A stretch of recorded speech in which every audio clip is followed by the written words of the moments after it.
Masa tu kereta tu, yang peliknya kereta tu hanya bagi lampu tinggi. Tanda apa entahlah, tak tahulah, kata Badrul. Mungkin mereka juga nampak penumpang yang tak diundang yang ada di belakang si Badrul masa itu.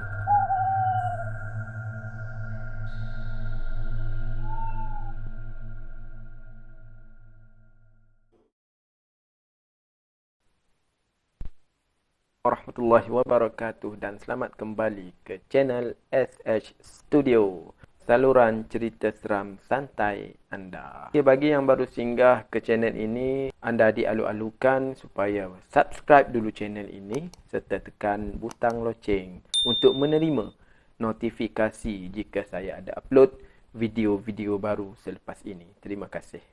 Okey, untuk kali ini saya akan menceritakan satu kisah yang mana kisah ini diceritakan oleh Encik Badrul, bukan nama sebenar, yang mana beliau diganggu ketika dalam perjalanan daripada Gemas ke Palung 2. Jadi untuk mendengar kisah ini, jangan lupa kita kembali selepas ini. Stay tune.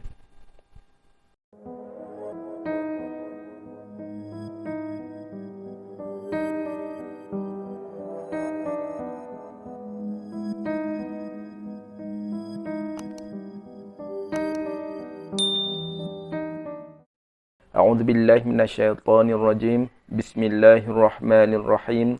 Wa qur rabbi a'udzu bika min hamazatis syayatin wa a'udzu bika rabbi an yahdurun. Artinya, wahai Tuhanku, aku berlindung kepadamu dari hasutan syaitan-syaitan, dan aku berlindung kepadamu, wahai Tuhanku, supaya syaitan-syaitan itu tidak menghampiriku. Amin, amin, ya rabbal alamin. Kisah ini sebenarnya dah berlaku 6 tahun yang lepas, iaitu lebih kurang pada tahun 2016 lah. Okey, cerita ini terjadi kepada Encik Badrul, yang mana beliau setiap hari Minggu beliau akan kembali ataupun pulang ke kampung untuk menjenguk ibu dan ayah beliau di Gemas.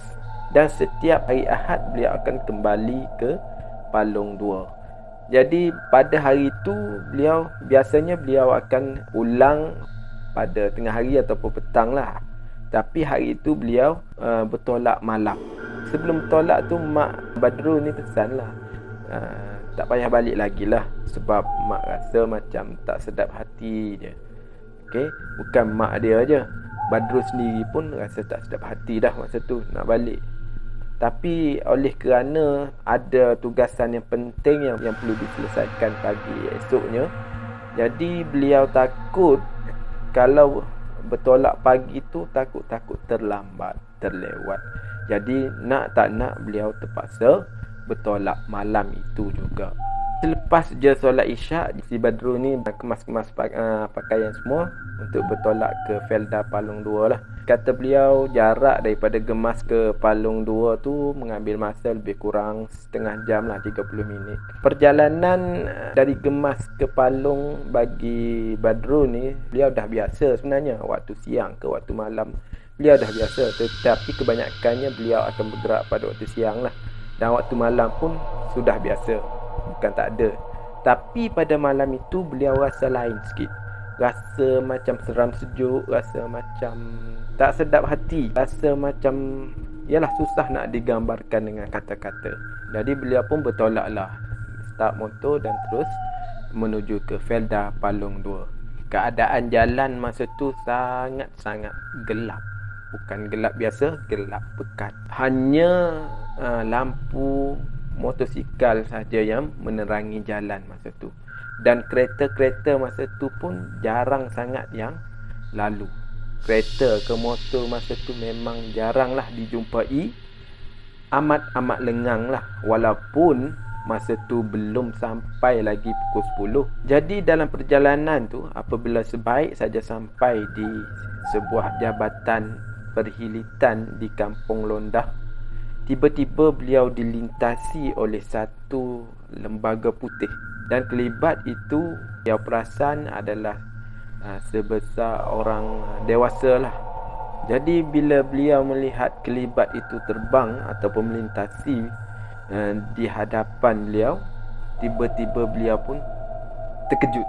Dan masa tu juga beliau teringatlah kisah-kisah seram yang pernah orang cerita, yang pernah rakan-rakan beliau cerita, yang mana di jalan itu juga orang pernah bercerita yang pernah nampak seorang perempuan, bila ditoleh ke belakang tiba-tiba perempuan tu dah hilang. Sama juga ada yang pernah bercerita terdapat pasar lah riuh rendah, pasar di tepi jalan tu.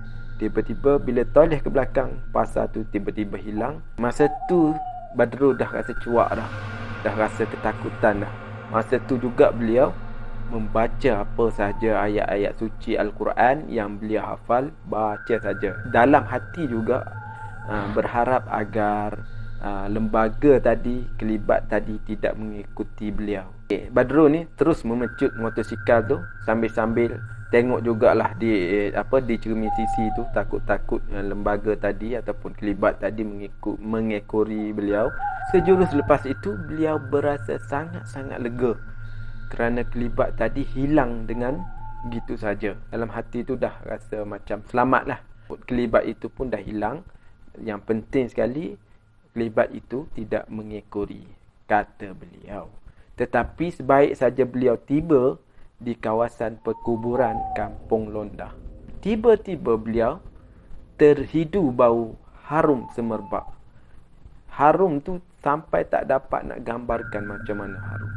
Belum sempat lagi bau itu hilang, tiba-tiba mata Badrul ni menangkap sesuatu kat depan. Beliau melihat ada seseorang kat depan. Jadi beliau beranikan diri untuk menoleh ataupun tengoklah. Jadi jelas di mata Badrul ada seorang perempuan yang sedang berdiri di tepi jalan dengan rambutnya yang panjang dan sedang menunduk. Jadi sekali lagi Badrul terkejut. Tertanya-tanyalah dalam hati, siapa perempuan tu? Adakah kelibat yang beliau jumpa masa pertama kali jumpa tadi? Jadi masa tu si Badrul ni dah tak tahu nak buat apa lagi lah. Hati pun dah diselubungi rasa takut yang teramat sangat. Jadi beliau dah tak dapat nak fikir apa-apa lagi. Beliau terus memecut dengan lajunya. Tetapi malangnya, walaupun beliau cuba memecut dengan laju, tetapi beliau rasa motor beliau ni rasa berat. Walaupun enjin tu mengerang, tetapi motor itu bergerak dengan terlalu perlahan, seolah-olah ada benda berat di atas motor beliau. Badrul cuba tukar ke giar rendah, tetapi sama juga, motor hanya mengerang saja, seolah-olah motor ni dah tak ada kekuatan lagi nak bergerak. Masa tu juga beliau rasa seolah-olah motor beliau ni bukan saja berat, seolah-olah ditarik dari belakang. Si Badrul dah tak tahu nak buat apa lagi. Nak toleh ke belakang pun dah rasa takut dah. Jadi dengan spontannya beliau menyebut, jika engkau ada kat belakang, lekas-lekaslah engkau turun. Masa tu juga ada kereta yang datang dari arah bertentangan. Masa tu kereta tu, yang peliknya kereta tu hanya bagi lampu tinggi. Tanda apa entahlah, tak tahulah, kata Badrul. Mungkin mereka juga nampak penumpang yang tak diundang yang ada di belakang si Badrul masa itu. Masa tu Badrul kata dia dah berada di pertengahan jalan untuk sampai ke rumah beliau. Jadi nak tak nak beliau kena hadapi juga. Jadi beliau tetap teruskan juga perjalanan tu sehinggalah sampai ke kawasan Felda Palung 5. Masa sampai di situ, motosikal tadi seolah-olah yang bergerak perlahan tu, seolah-olah basikal tua, tiba-tiba boleh meluncur dengan lajunya. Bebanan yang rasa berat tadi tiba-tiba rasa ringan. Masa tu barulah si Badrul ni rasa lega, teramat-amat lega. Dan 10 minit selepas itu beliau pun sampailah ke rumahnya. Dan masa tu apa lagi, beliau terus tidur dengan berselimut kerana tak tahan menggigil. Fikiran beliau agak terganggu pada masa itu. Beliau bukan tak biasa lalu situ, bertahun-tahun lalu situ. Tetapi nak dijadikan cerita, beliau kena malam tu. Nasib baik jugalah si penumpang ni hanya menumpang. tidak menyergah ataupun tidak menunjukkan muka beliau yang sebenar. Kalau tak, Badrul kata beliau mungkin akan pengsan.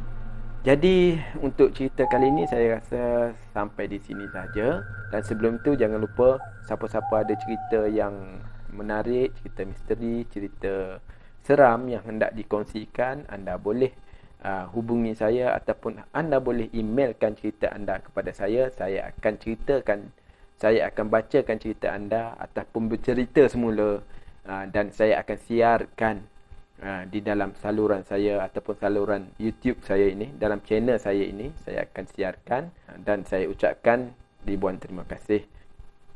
Jadi saya undur diri dulu untuk kali ini. Kita jumpa lagi next video.